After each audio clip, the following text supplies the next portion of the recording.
Olá, bem-vindos à Igreja no Mundo, o programa da Fundação AIS, ajuda à Igreja que sofre aqui na sua televisão. Eu sou o Paulo White e é sempre um privilégio saber que posso contar com a sua companhia aí, desse lado, durante os próximos 50 minutos. Comigo, aqui em estúdio, está a Catarina Martins de Betancourt, a diretora da Fundação AIS aqui em Portugal. Olá, Catarina. Olá, Paulo, e olá aos nossos telespectadores também. Venivano cambiati i nomi, non potevi dire Dio, non potevi dire Gesù, e i bambini in casa non potevano sentire dalla spionaggio dicesse chiedi ai bambini se sanno fare la preghiera, e un bambino ingenuamente poteva rispondere io so fare la preghiera, io so fare la croce maestra, e quindi tutta la famiglia mi ha perseguitato. Tudo isto que acabámos de escutar, o não se poder falar em Deus, o não se poder falar de Jesus, o de nem ser possível rezar em casa, reparem bem, não é na rua, não é na igreja, é em casa. Tudo isto não é ficção, aconteceu mesmo e aconteceu aqui na Europa, na Albânia. Mas isso mudou e hoje vamos falar da Albânia a propósito, sim, de uma religiosa, uma irmã do Quénia, que foi enviada precisamente para este pequeno país e cujo trabalho está agora em destaque na campanha da Quaresma que a Fundação AIS está a promover aqui em Portugal. Mas hoje vamos ter de falar, claro, é um tema incontornável, da guerra no Irão, guerra que já alastrou a outros países do Médio Oriente e que está a deixar a comunidade cristã muito preocupada. Mas antes da guerra no Irão, antes da guerra no Médio Oriente, vamos começar o nosso programa pela Nigéria, porque houve mais um ataque a uma comunidade cristã. Foi a 26 de fevereiro, só agora é que se soube deste incidente, em que a igreja da aldeia de Katsuan, Catarina, foi incendiada. Exatamente, Paulo. Portanto, é a igreja de Katsuan, que fica no estado de Boki, que isto fica no sudoeste da Nigéria, que foi então incendiada. O ataque aconteceu na madrugada do dia 26 de fevereiro e, apesar da rápida intervenção dos bombeiros, Paulo, que conseguiram de facto conter as chamas e evitaram também que o incêndio se alastrasse às casas vizinhas, de qualquer das formas, os danos na igreja foram bastante extensos, Paulo. Há muitos danos na igreja e já agora, quais são os autores, enfim, deste ataque? Bom, Paulo, aquilo que se sabe neste momento é que o interior da igreja, portanto as cadeiras, o sacrário, diversos objetos litúrgicos ficaram afetados ou ficaram mesmo danificados. Dois veículos que também pertencem à paróquia também foram incendiados e, segundo as autoridades, a responsabilidade deste incêndio é de criminosos, ou seja, não se tratou neste caso de um ataque de grupos terroristas, dos muitos que atuam aqui nesta região da Nigéria, Paulo. Muito bem, obrigado, Catarina. É rara, de facto, a semana em que não falamos aqui no nosso programa da Nigéria. E o incêndio a esta igreja até parece quase um incidente menor no meio de toda a violência em que a Nigéria está mergulhada. E isto faz levantar uma questão. Quem é que, neste cenário, que normalmente é de autêntico terror, quem é que está disposto a ir, por exemplo, para um seminário? Se os cristãos já são tão perseguidos, quem é que deseja voluntariamente ir para o centro desse furacão de violência? A resposta a isto é-nos dada pelas centenas, pelos milhares de jovens que acorrem todos os anos às dioceses, que se inscrevem nos seminários e que dizem que sonham com o sacerdócio. Jovens como Aleo Luca, da diocese de Pankshin. I am Alewa Richard Luka, a seminarian from the Diocese of Pankshin in Nigeria. People are dying every day. We have families that in a day, they eat only once. Hunger has affected their spirituality to the point that praying to God now is a waste of time. You see, that's why you want to serve these people. I want to be someone that will help in bring them back to the church. I was always happy whenever I see a priest. When I look at them in that white cloth, I say, wow, these people are like angels. I want to be like them someday.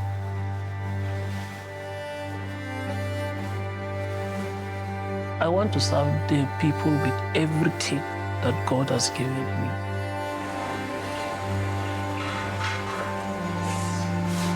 I want to establish a relationship that is solid with God. I want to focus on being a good priest, a priest that will serve God with everything in me.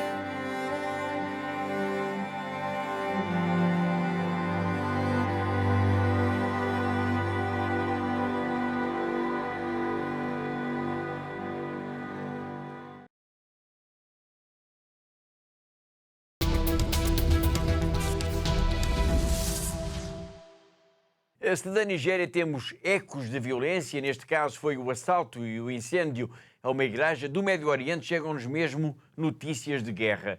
No sábado, no dia 28 de fevereiro, os Estados Unidos e Israel lançaram um ataque contra o Irão, que desencadeou depois uma série de lançamentos de mísseis e de drones por parte deste país contra várias nações do Médio Oriente, incendiando de alguma forma toda esta zona, nomeadamente o Líbano, que também está, entretanto, que voltou outra vez à guerra, voltou a ser invadido por tropas israelitas. Ou seja, temos, Catarina, toda uma região a ferro e fogo e temos, ao mesmo tempo, o Papa a pedir contenção, a pedir a paz, a pedir o fim da guerra. Exatamente, Paulo. Logo nas horas seguintes ao lançamento então deste ataque militar dos Estados Unidos e de Israel contra o Irão, o Papa apelou por diversas vezes ao fim dos combates e pediu que a diplomacia tenha de facto o seu papel mais importante para bem dos povos desta região. Claro. Exatamente. E o Papa, e estamos a referir-nos às suas primeiras intervenções, logo, ele usou mesmo palavras muito fortes, palavras como tragédia e abismo, dando a entender que ele vê mesmo com muita preocupação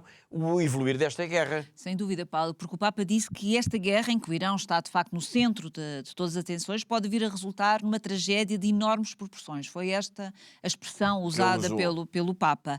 E pediu aos responsáveis então das nações para assumirem a sua responsabilidade moral perante estes acontecimentos. Exatamente, aliás, e o Papa deixou esse apelo para que se substituam os mísseis pela diplomacia, dando-se uma oportunidade à paz. Sim, isso é de facto um claro pedido para a contenção por parte do Santo Padre, de forma a que seja parado o mais rápido possível toda esta guerra, e é isso que todos temem, Paulo, é que pode vir a alastrar para outros países ali da região, dando origem àquilo a que o Papa Leão XIV também já se referiu como podendo ser um abismo irreparável. Exatamente. Bom, nós estamos então a comentar as palavras do Papa logo no domingo 1 de março, ou seja, algumas horas depois da guerra no Irão ter começado. Cari fratelli e sorelle, seguo con profonda preoccupazione quanto sta accadendo in Medio Oriente e in Iran in queste ore drammatiche. La stabilità e la pace non si costruiscono con minacce reciproche né con le armi che seminano distruzione, dolore e morte, ma solo attraverso un dialogo ragionevole, autentico e responsabile. Dinanzi alla possibilità di una tragedia di proporzioni enormi, rivolgo alle parti coinvolte l'accorato appello ad assumere la responsabilità morale di fermare la spirale della violenza prima che diventi una voragine irreparabile.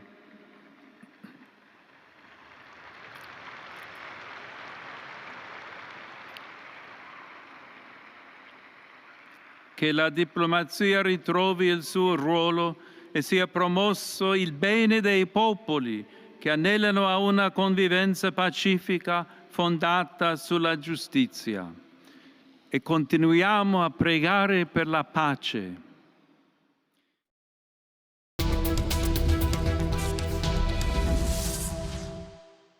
Escutámos o Papa Leão XIV no domingo, logo após a guerra no Irão ter começado, uma guerra que, entretanto, alastrou já, Catarina, vários outros países desta região por causa da resposta que, entretanto, o Irão fez, foi atacado, respondeu e a guerra alastrou. Exatamente, Paulo. De facto, as autoridades do Irão começaram a lançar várias vagas de mísseis e de drones, isto lançando estes mísseis e drones contra interesses americanos ali na região, mas atingiram, como é óbvio, também alvos civis, como por exemplo hotéis e aeroportos, fazendo então escalar esta guerra para outros países do Médio Oriente, nomeadamente, Paulo, para Israel, para o Iraque, para a Jordânia, para a Arábia Saudita, para o Bahrein, para o Kuwait, para o Qatar e também para os Emirados Árabes Unidos. Uma série de países que de repente já estão todos em guerra, de alguma forma. E houve, entretanto, também o reacender do conflito no Líbano, porque, entretanto, o Hezbollah, o grupo terrorista que é patrocinado pelo Irão, lançou vários projéteis contra Israel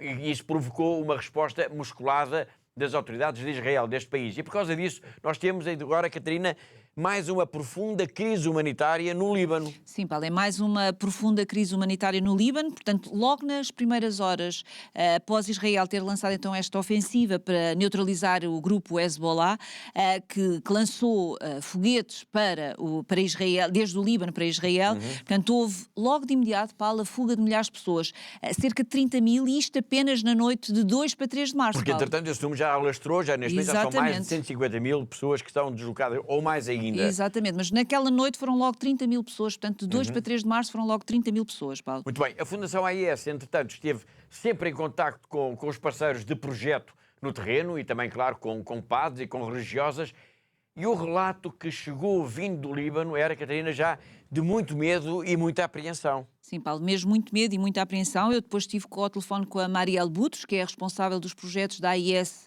tanto no Líbano como na Síria, e ela contou que, de facto, o país estava a ser sacudido por poderosos ataques aéreos contra os subúrbios da cidade de Beirute, mas também para outras zonas, como, por exemplo, a região de Kesservan ou o Vale de Bekaa, que é uma região que acolhe tradicionalmente várias famílias cristãs. Exatamente. Sim. O Líbano continua a viver, portanto, no meio do caos, no meio da guerra, no meio da violência. Desde há anos que é assim.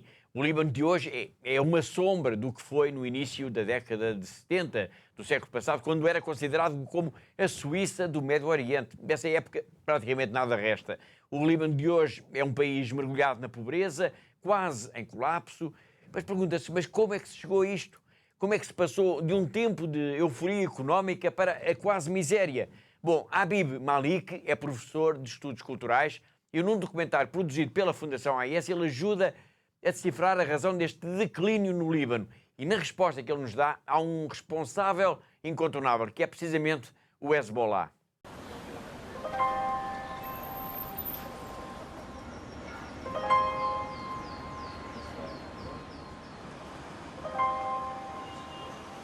The way I remember Lebanon growing up was that Lebanon did experience a kind of golden age.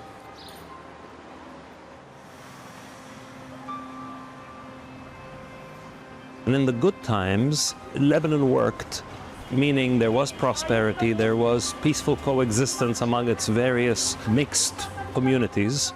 And in the bad times, much of this fell apart, only to be kind of reconstituted again.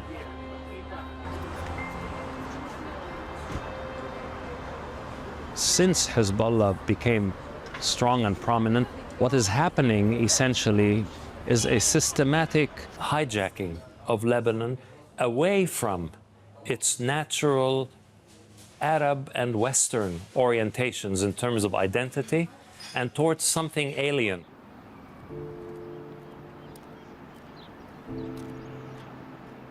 Genocide is much more broadly defined than just simply targeting a specific ethnic group and obliterating them.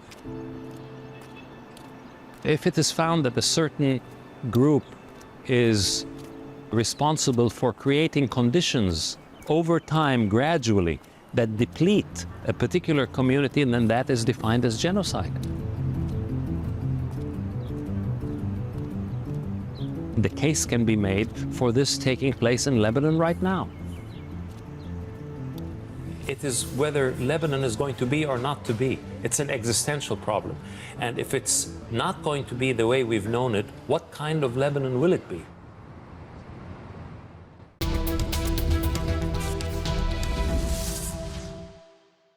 Há pouco falámos dos receios do Papa de que toda esta situação possa degenerar numa guerra ainda maior. Mas não é só Leão XIV que está preocupado. A Fundação AIS está também muito preocupada. E há um motivo evidente, é que a própria presença cristã no Médio Oriente, Catarina, podemos dizer que está em risco. Precisamente, Paulo. De facto, uma nova espiral de violência nesta região, como sabemos, é já tão conturbada há tantos anos, poderá empurrar então as comunidades cristãs, que já são tão frágeis, para lá do ponto de sobrevivência. Portanto, este é um risco concreto e todos temos de estar atentos, e a Fundação AIS, claro, está muito preocupada com esta situação. Exatamente, não é? Exatamente. Muito bem, vamos então agora, e muito rapidamente aqui no nosso programa, olhar com atenção para alguns destes países-chave, para os cristãos do Médio Oriente, e quais são os riscos acrescidos que esta nova guerra possa trazer. O Iraque, por exemplo, ainda está, Catarina, numa posição muito frágil. Sim, muito frágil mesmo, Paulo. Não nos podemos esquecer que muitas aldeias, vilas, há alguns anos foram ocupadas, foram destruídas pela fúria jihadista que esteve nesta região do Iraque, e só agora acabaram de ser reconstruídas estas aldeias, estas vilas. Portanto, se a guerra voltar a alastrar para este país, podemos dizer que isso seria quase insuportável, incomportável pelas próprias populações, para estas famílias que já têm sofrido tanto e têm sido tão castigadas ao longo dos últimos anos, não é? Exatamente. Bom, nós já falámos aqui do Líbano, mas há também muita apreensão em relação à situação neste momento em Gaza e na Cisjordânia. Exatamente, Paulo. De facto, a situação em Gaza, apesar de não se falar nos nossos noticiários, a situação continua catastrófica.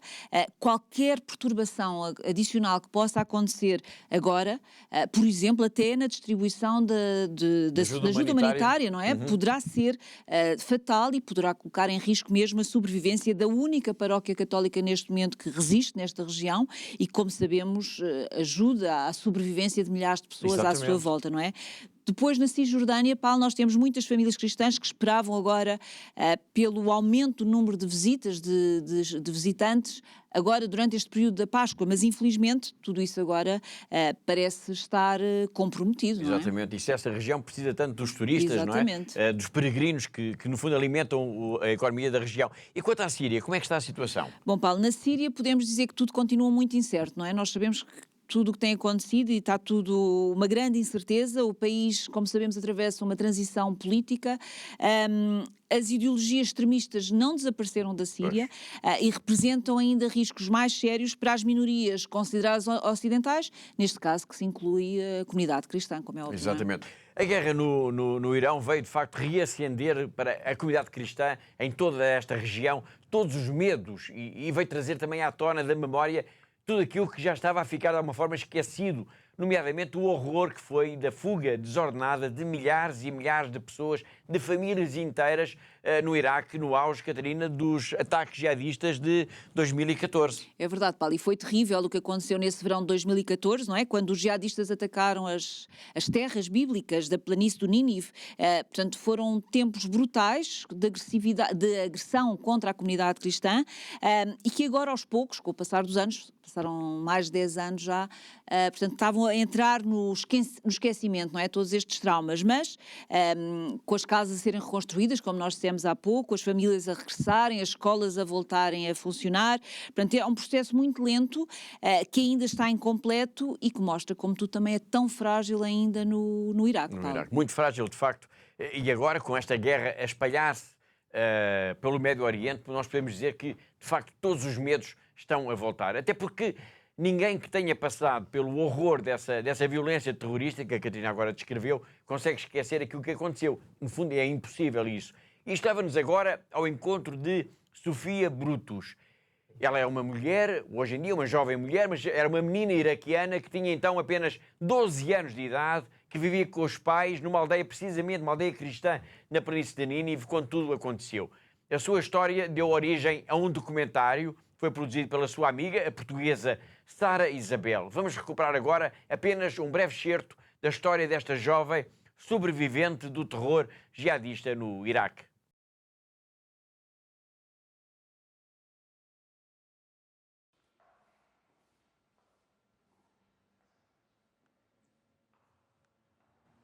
Iraq, 2014. I got surprised with an announcement from the church to evacuate. A group of terrorists initiated a persecution towards Christians, Chaldean and Syriac Catholics. They were coming to invade all the Christian villages within hours, including the one I was in. We didn't carry anything, as we had no time, and we were not aware of what was going to happen. We only had our passports. Some of us got caught on the way and kidnapped, mostly women and kids. By God's grace, me and my family escaped safely, but it burnt our house and everything we had. I was 12 years old.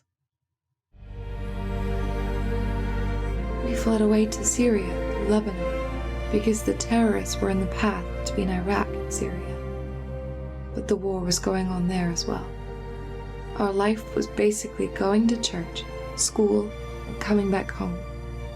But during 2015, I stopped going to school because I was so unsafe that I could die any day. They used to bomb churches every Sunday because they knew we Christians go to church every Sunday.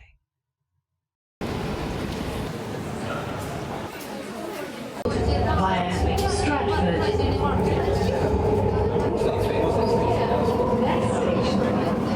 As soon as we hear the first missile, we know more to come, and we couldn't do anything but hide, scared and afraid of what could happen. One day, I stayed under the tabernacle until night, while my dad was hiding in the sacristy, the less safe place. The bombs were falling near, but I felt safety and peace through God's grace.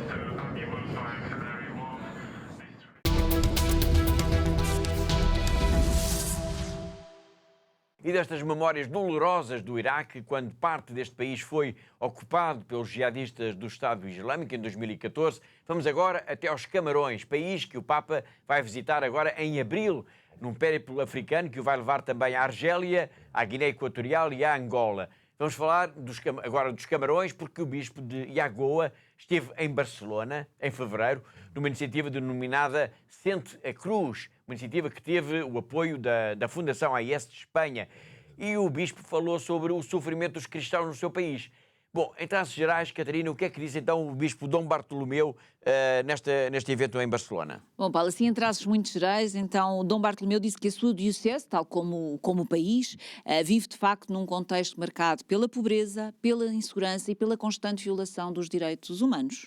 A diocese de Dom Bartolomeu, que é a diocese de Iagoa, situada no norte do país, tem estado debaixo dos ataques dos terroristas do Boko Haram. Exatamente, Paulo. Portanto, os terroristas do Boko Haram, que, como sabemos, são originários da Nigéria e que vão atravessando a fronteira e que lançam, por isso, também o caos aqui nos Camarões. E o bispo, neste encontro, então, em Barcelona, perante cerca de 2.000 jovens, ele disse mesmo que no norte dos Camarões já está, então, dominado pelos jihadistas e que os terroristas têm, nos últimos tempos, espalhado o medo e o terror e a morte também por toda esta região que vão passando. Apesar de toda esta violência de facto brutal, os cristãos continuam a assumir a sua fé em público, o que é um sinal, também devemos dizê-lo, Catarina, de uma enorme coragem. Sim, sem dúvida. E o bispo diz mesmo, Paulo, que apesar destes ataques, apesar de tudo o que tem acontecido no seu país, as igrejas estão sempre cheias de fiéis. Porque os cristãos, ele disse a estes jovens, ele disse que os cristãos nos Camarões assumem a sua fé mesmo com intensidade, ou seja, rezam, perdoam e também vivem a vida com alegria, não é? Exatamente. Em declarações à rádio Estel, da Arquidiocese de Barcelona, o bispo de Iagoa, nos Camarões, que temos estado a falar, sintetizou então a situação extremamente difícil em que se encontra a comunidade cristã que vive, diz ele, vive a cruz da violência, vive a cruz da pobreza e vive também a cruz da perseguição. La croix du Cameroun est diverse. La croix de l'insécurité, la croix de la pauvreté, la croix de la corruption, tout ça, ça fait partie de la croix du Cameroun que nous traversons. Mais nous ne portons pas la croix seule. On porte la croix avec les communautés chrétiennes, on porte les croix avec les autres citoyens camerounais, on porte la croix avec le Christ. C'est ça qui est très important pour nous, les chrétiens. La croix se porte avec le Christ. On ne porte pas la croix seule.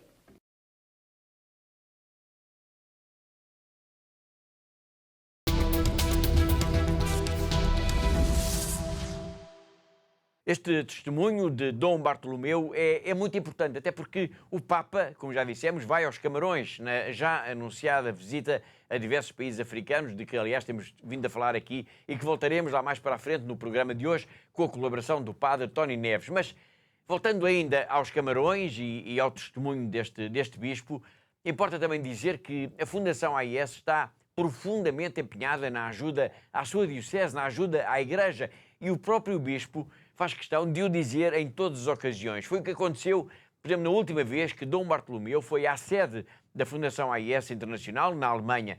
Vamos agora recuperar essas palavras. Alors, je suis Monseigneur Barthélemy Aouda, du diocèse de Yagua à l'extrême nord du Cameroun. Je donne un grand merci à tous ceux qui travaillent ici à l'église en détresse et à tous les bienfaiteurs parce que l'église en détresse nous aide pour la formation des prêtres, nous aide pour les intentions des messes, pour la construction des chapelles. Et sans ces aides, ça devrait être difficile pour nous parce que nous venons des milieux très pauvres. Et les gens n'ont pas les moyens pour payer la pension de leurs enfants au séminaire. On n'a pas de moyens pour construire les églises. Mes prêtres ne devraient pas avoir des moyens aussi pour se déplacer et même pour se vêtir. Grâce aux intentions des messes, les prêtres ont quelque chose par mois. Donc nous disons un très grand merci à l'Église en détresse et surtout aux bienfaiteurs. Et le diocèse de Yagua est dans une zone de Boko Haram, ce qui explique notre extrême pauvreté, notre extrême misère. Alors nous disons un grand merci à tous ces chrétiens qui aident l'Église en détresse pour pouvoir nous aider, nous les diocèses du tiers-monde.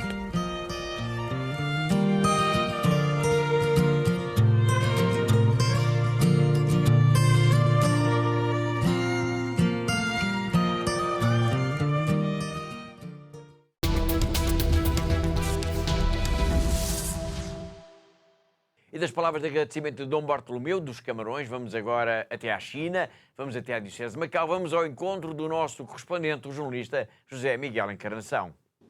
O Bispo de Macau celebrou a missa que assinalou o início do Ano Novo Chinês. Dom Stephen Lee presidiu a Eucaristia que deu início ao Ano Lunar do Cavalo de Fogo, tendo reunido na Sé Catedral alguns sacerdotes e várias dezenas de fiéis que com o seu prelado quiseram também celebrar Nossa Senhora da China. Macau é, aliás, o único sítio da China onde o início do Ano Novo Chinês coincide com o dia de Nossa Senhora da China. No final da missa, houve a tradicional benção do leão. O leão, a par do dragão, são duas figuras míticas e que dançam sempre ao ritmo de tambores para assinalar as festividades mais importantes do calendário chinês. Esta é uma tradição que foi implementada já há alguns anos e que depois esteve suspensa até que Dom Stephen Lee, depois de nomeado Bispo de Macau, retomou para gáudio de muitos fiéis católicos que também se juntam às festividades do Ano Novo Chinês. Durante estes dias foi feriado em Macau, em Hong Kong e na China, mas também foi uma época, e está a ser uma época, celebrada noutros países, como na Coreia, no Vietnã, na Tailândia, em Singapura, no Camboja e onde há comunidades chinesas com grande relevância.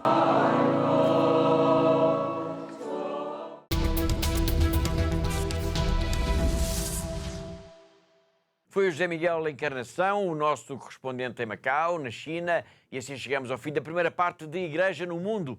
Na segunda parte nós vamos falar da Albânia, vamos conhecer a irmã que escutámos logo no arranque do programa e vamos também recuperar histórias da Albânia dos tempos da ditadura.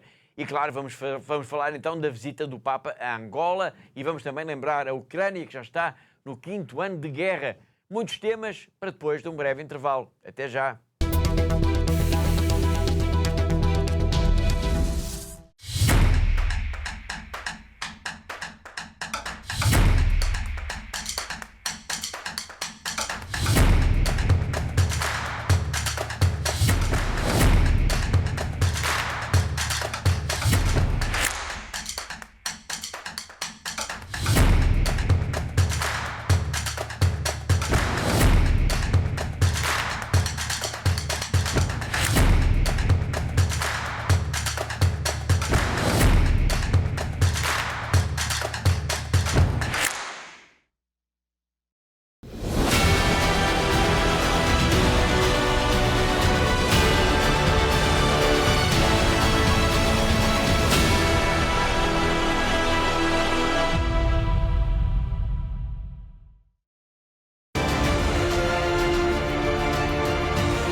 leur disons merci pour ce qu'ils font déjà et nous pensons qu'ils vont continuer à nous soutenir, à soutenir nos séminaires pour la plus grande gloire de Dieu. La vocation est un mystère, la vocation vient de Dieu, c'est un projet de Dieu.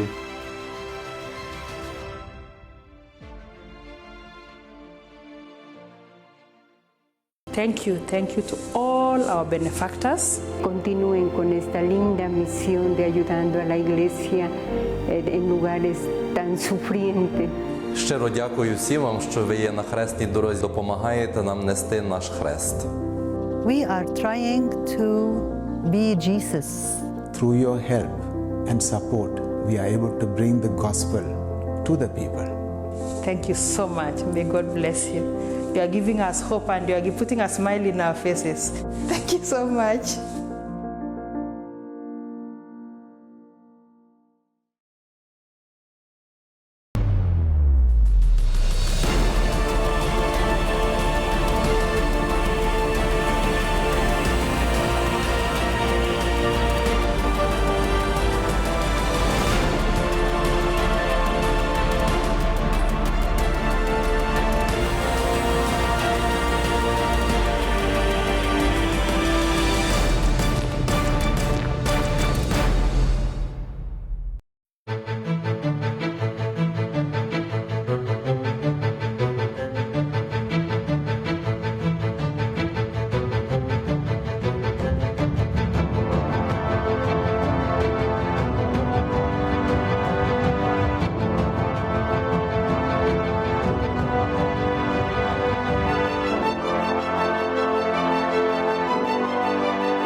Us hope and you are putting a smile in our faces.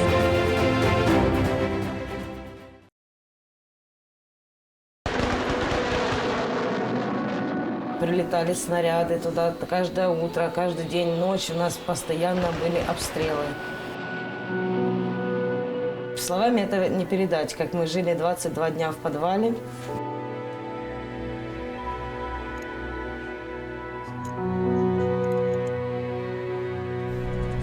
Спали на полу, ели то, что приходилось найти на магазине.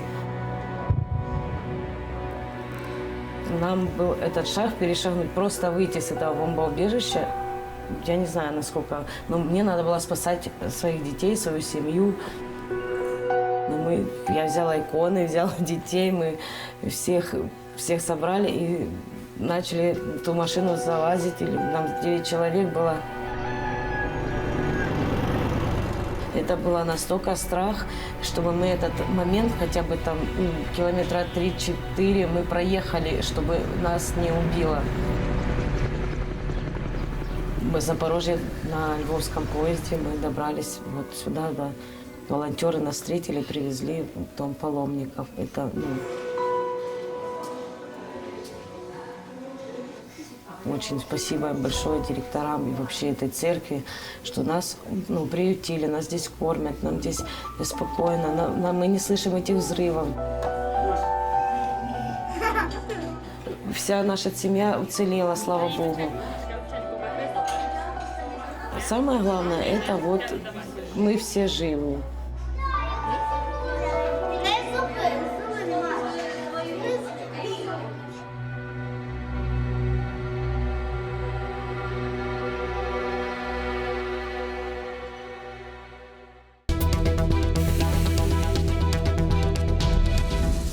Em pleno século XXI existem pessoas comuns, pessoas como nós, mas que arriscam a vida pela sua fé. São autênticos heróis.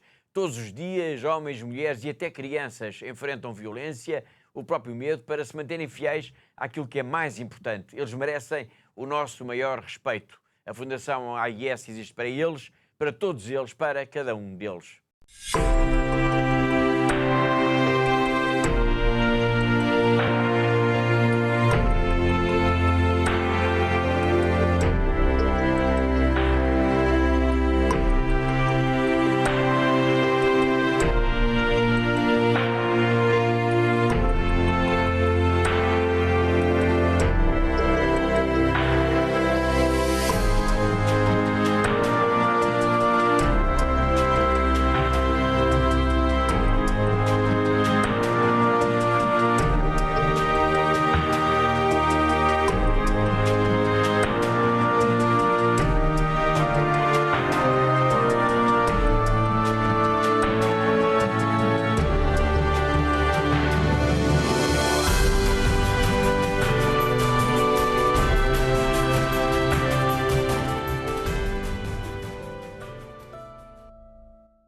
Todas as semanas, durante a Quaresma, nós queremos trazer até si histórias de missionários, de homens e mulheres que procuram imitar Jesus, oferecendo o melhor de si a pessoas que vivem, por vezes, na mais absoluta miséria, pessoas abandonadas, doentes, presos, pessoas perseguidas.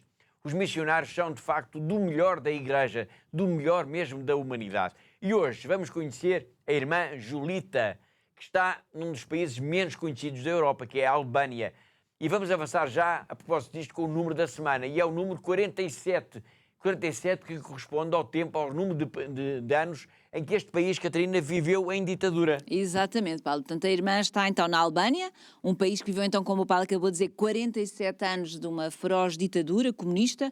Começou em 1944 e terminou em 1991. Portanto, foram anos muito duros que deixaram marcas não só no atraso do país, mas também, claro, na memória de todos os albaneses. Exatamente. Só para recordar um pouco como foram esses anos de ditadura comunista, importa lembrar que milhares de albaneses foram executados, foram presos, às vezes foram enviados para campos de trabalhos forçados, foram perseguidos e que a religião, aliás, todas as religiões foram mesmo banidas. Sim, Paulo, todas as religiões foram banidas. A Albânia foi mesmo declarada como a primeira nação, como o primeiro Estado ateu no mundo, e os cristãos foram, como é óbvio, brutalmente perseguidos. As igrejas e as capelas foram confiscadas e foram transformadas, por exemplo, em armazéns, em quartéis do exército, portanto, em tudo o que nós possamos imaginar, menos naquilo que foram construídas, não é? Com o seu objetivo de lugares de oração, não é? Exatamente. E, portanto, as pessoas, as famílias apenas conseguiram preservar a sua fé de uma forma clandestina. Exatamente. E há de facto histórias incríveis desses tempos, de como, apesar de toda a perseguição, a fé deste povo resistiu. Nós já iremos falar disso, mas agora vamos então ao encontro da irmã Julita. Quem é esta religiosa, Catarina? Bom, Paulo, a irmã Julita pertence à congregação das Irmãs da Sagrada Família. Ela nasceu no Quénia. Ela própria nos contou, Paulo, que quando soube que ia para a Albânia, que ficou um pouco receosa, digamos assim. Teve medo? Teve medo, mas penso que mais do que o medo, Paulo, foi medo do desconhecido, não é? Como o Paulo ainda disse há pouco, de facto, a Albânia é um país desconhecido, ainda desconhecido pela maior parte das pessoas, portanto não conhecemos, ou conhecemos mal a Albânia. Isso é um estereótipo do país. Exatamente, não é? E portanto foram muitos anos de isolamento, é isso que fica na nossa memória face ao resto de todo o mundo, e o que ficou foi de facto um país muito atrasado e que ainda hoje procura recuperar então desse tempo de obscurantismo, de violência e também de perseguição, como é óbvio. Muito não é? bem, muito bem. E é de facto essa Albânia ainda pobre, ainda necessitada, mas onde a semente da fé nunca murchou, apesar da perseguição impiedosa da ditadura comunista. É nessa Albânia que a irmã Julita nos vai agora falar. Esta é mais uma história de missionários, de homens e de mulheres de coragem, que a Fundação AIS apoia e que nesta Quaresma nós queremos levar até si. Quando sono sentita che verrò in Albania, ho avuto un po' di paura perché sapevo che sono stata ai comunisti.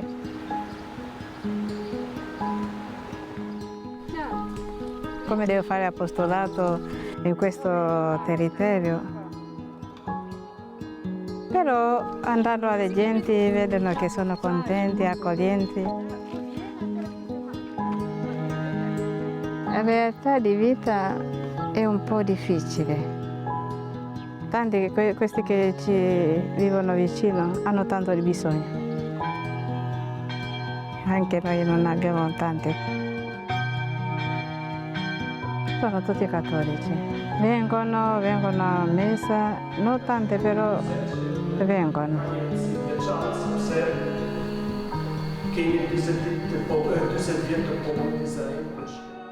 Come noi siamo suore e lavoriamo per il Signore, allora offriamo tutta la nostra vita per questo. Fai tutto per l'amore del Signore.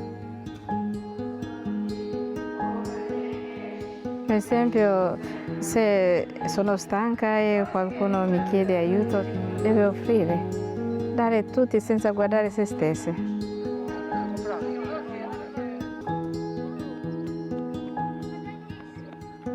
E noi stiamo qua, però il Signore lavora per questa gente. Questo è solo che io spero. Se un giorno avremo i frutti.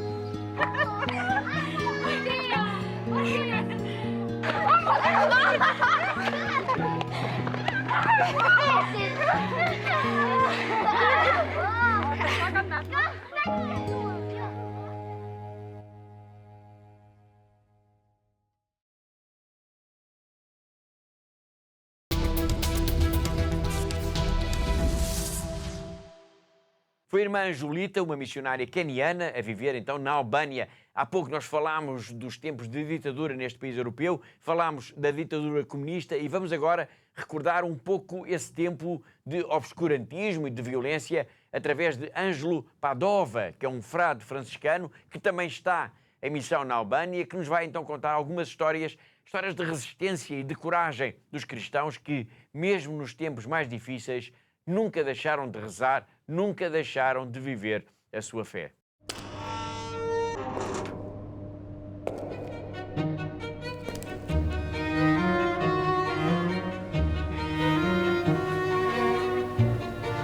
Allora, nel 1945 il dittatore Enver Hoxha, il colonnello, prese potere nello Stato e da allora aveva iniziato a combattere la cultura, la democrazia, gli ideali di libertà stranieri.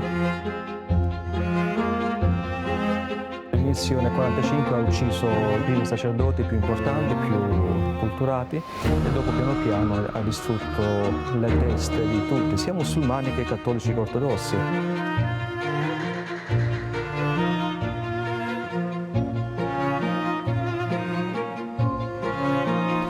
Nel 1967 il dittatore dichiarò l'Albania l'unico Stato ateo al mondo. Nessuna fede poteva essere testimoniata, professata. Venivano cambiati i nomi, non potevi dire Dio, non potevi dire Gesù. E i bambini in casa non potevano sentire più. Dallo spionaggio dicesse chi dei bambini se sanno fare la preghiera. E un bambino ingenuamente poteva rispondere io so fare la preghiera, io so fare la croce maestra. E quindi tutta la famiglia mi ha perseguitato.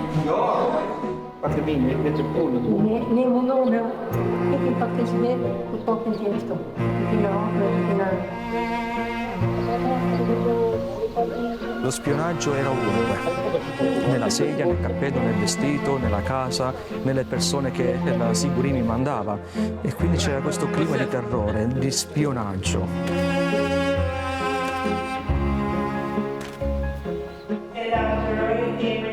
Le chiese furono trasformate in musei, in teatri, in cinema che facevano spettacoli contro la chiesa, anticlericali, però la gente era obbligata ad andare lì e loro andavano, guardavano lo spettacolo anticlericale contro Cristo, contro la chiesa, però nel cuore loro dicevano stiamo calpestando un terreno che è stato santo, questa è stata una chiesa, io sono qui per pregare.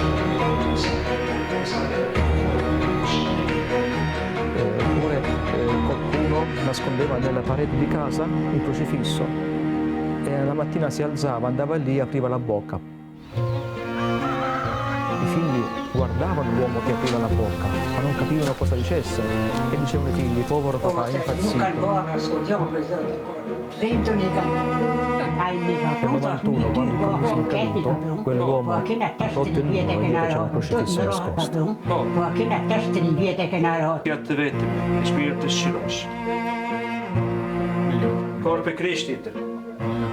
Soprattutto gli anziani, quelli che hanno vissuto durante il regime comunista, la loro fede è davvero forte, è stata provata al fuoco, c'è la persecuzione. Salvati il secondo figlio hanno rischiato la vita di essere torturati, deportati e quelli dicono siamo stati fedeli a Cristo fino alla fine.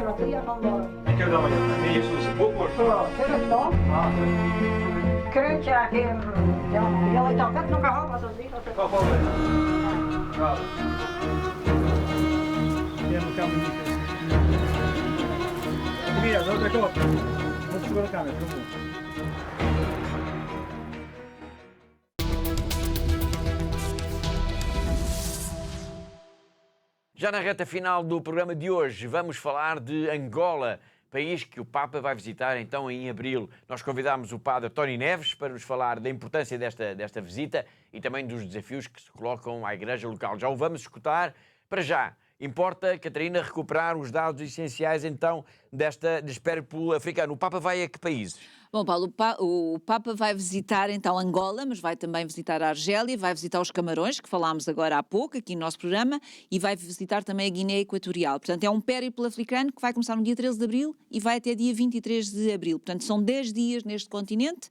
E é também importante sublinhar, Paulo, que Angola vai ser o primeiro país de expressão portuguesa, de língua oficial portuguesa, que vai ter a visita então do Papa Leão XIV. Exatamente. Aliás, podemos dizer que a visita a Angola está já... Aliás, já o referimos aqui nas últimas semanas, esta visita está a ser encarada e a ser preparada mesmo com muito entusiasmo. Sim, mesmo com muito entusiasmo, Paulo. Portanto, o Papa vai estar em Angola entre os dias 18 e 21 de abril. Tem neste momento já encontros previstos em Luanda, no Santuário de Mushima e também no Saurimo. Em Luanda já se sabe que o Papa vai presidir então uma celebração campal no Quilamba, que é um dos novos bairros residenciais da cidade de Luanda, não é? E depois que se deverá juntar uma grande multidão, pelo menos esperamos assim. Depois vai então ao Santuário Mariano de Mushima e desloca-se à Diocese de Saurimo, que é uma região de diamantes e que fica ali muito próximo com a fronteira com a República Democrática do Congo. Exatamente. Obrigado, Catarina.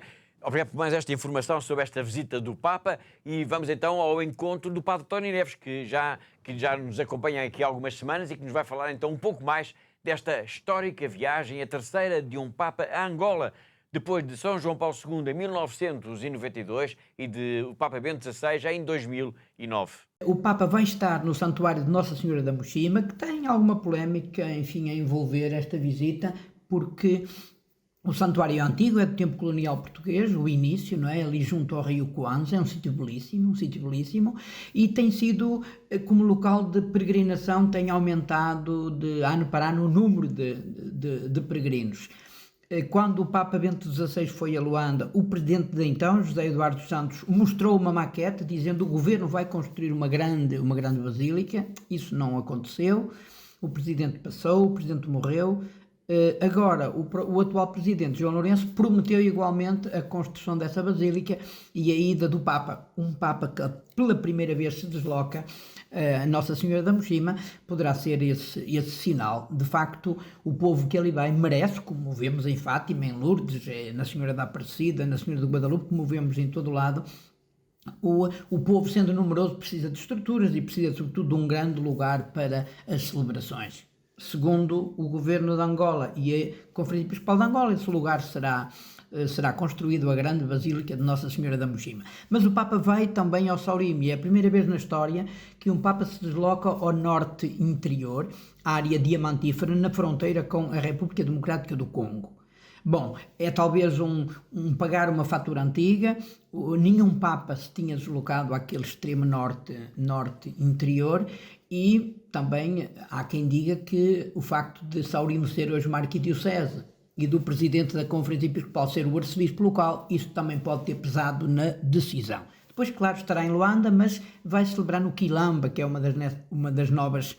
dos novos bairros residenciais, que é neste momento o sítio onde há espaço para acolher uma multidão grande. Bom, eu reconheço a importância das viagens papais, convenço-me e sei que os católicos destes países citados e que vão ser visitados estão muito felizes com esta visita e só espero que esta visita ajude a Igreja e ajude os governos e as instituições a trabalhar por mais justiça, mais paz, mais liberdade e mais fraternidade e que no plano católico seja um grande momento de evangelização.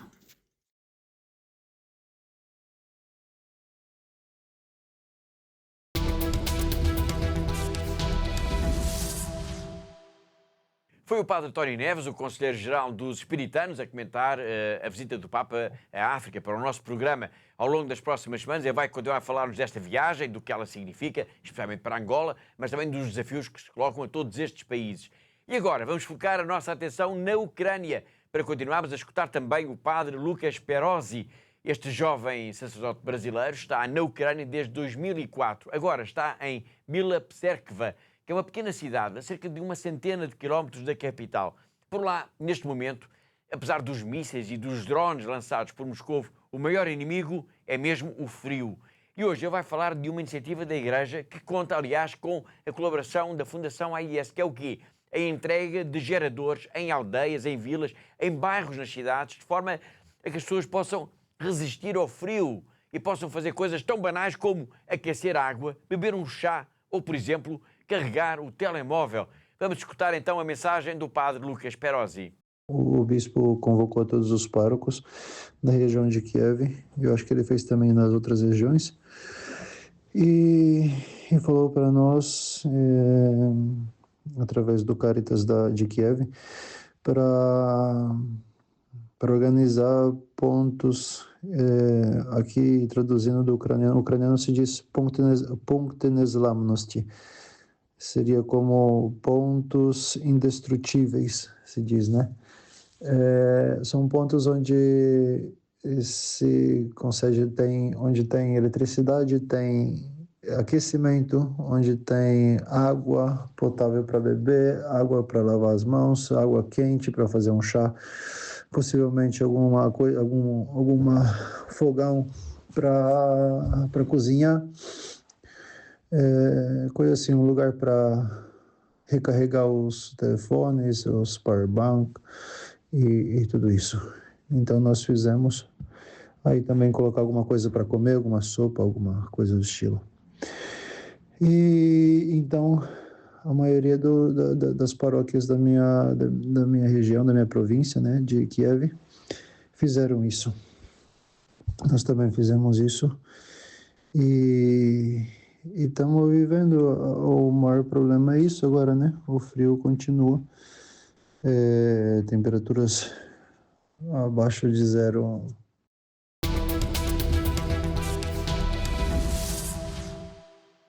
Foi o padre Lucas Perosi desde Bila Pserkva, numa mensagem para o nosso programa. Mesmo a fechar o programa de hoje, temos ainda de lembrar, não podemos deixar de o fazer, a campanha especial que a Fundação AIS está a promover aqui em Portugal para a reconstrução das igrejas e das capelas e de outros espaços que ficaram destruídos ou que foram muito danificados com a tempestade Christine, que varreu o país no dia 28 de janeiro e nos dias a seguir. Esta é uma campanha, Catarina, de facto, muito urgente, porque a Igreja está a braços com uma necessidade muito grande de recuperação para estes edifícios. Sem dúvida, é de facto uma urgência muito grande, porque a dimensão dos estragos é de tal ordem que é preciso, de facto, uma grande ajuda para que as paróquias, para que as dioceses possam então recuperar estes espaços que ficaram danificados, para que as pessoas também, a comunidade, possa usufruir o mais rapidamente também destes locais de culto, Paulo. E eu aproveito esta oportunidade para deixar aqui uma vez mais o meu muito obrigada a todos aqueles que têm apoiado esta campanha, porque de facto continua a ser muito necessário o apoio a esta campanha, não é? E temos recebido, de facto, por parte da Igreja, por parte de vários padres, vários bispos, a necessidade e o agradecimento por esta campanha, porque de facto é mesmo muito urgente. E eu sei que também já o dissemos aqui várias vezes, mas é sempre bom lembrar também como é que, Catarina, os nossos telespectadores podem, neste caso concreto, colaborar com esta campanha. Bom, é muito fácil, como costumamos dizer, Paulo, basta ir à nossa página de internet, em fundação-ais.pt, está lá toda a informação necessária, ou então ligar-nos para o nosso telefone, para o 21-754-4000, também e dar esta ajuda, dentro do possível de cada um dos nossos telespectadores.